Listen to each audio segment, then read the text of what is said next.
ভারতের সরকারি বেসরকারি দফতর, বিশ্ববিদ্যালয়, পুলিশ সহ হাজারো সংস্থার ওয়েবসাইটে সাইবার আক্রমণ চালিয়েছে হ্যাকাররা।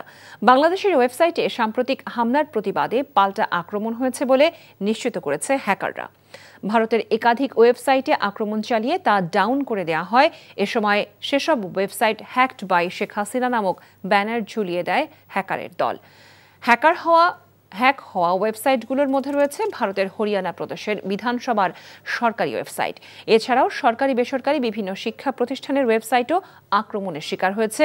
এতে ভারত বাংলাদেশের সাইবার যুদ্ধ শুরুর আশঙ্কা করছেন বিশ্লেষকরা। বান্ডেল থাকলে প্রতি সেনমানিতে টাকা বাঁচবে। বিকাশ সেনমানি বান্ডেল কিনে জিতুন প্রতি লেনদেনে।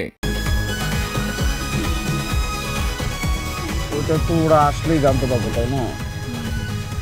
শোনো, টাকা তো চাইছে, 10,000 টাকার শর্ট আছে, বুঝছো? ধন্যবাদ। কত টাকা শর্ট পড়ছে সেটা বল। 10,000 টাকাই শর্ট আছে। আচ্ছা, সেটা মাথা ছুঁয়ে বলো। মাথা কি হবে? কি হলো? চুপ করে আসছো কেন?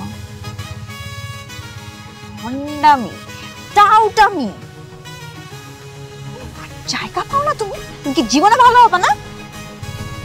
শোনো, ভন্ড আর টাউট বলবো না, আমার ইগোতে লাগে। তুমি ওইটাই। ঠিক আছে, ভণ্ডামি টাউটামি মানুষ করে, কিন্তু গার্লফ্রেন্ডের সাথেও কোনো কথা?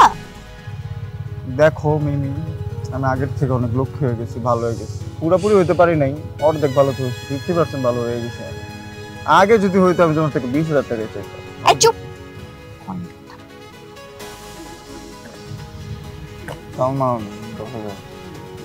ঠিকভাবে বলো, কত টাকা শর্ট পড়ছে? 5,000 টাকা লাগবে।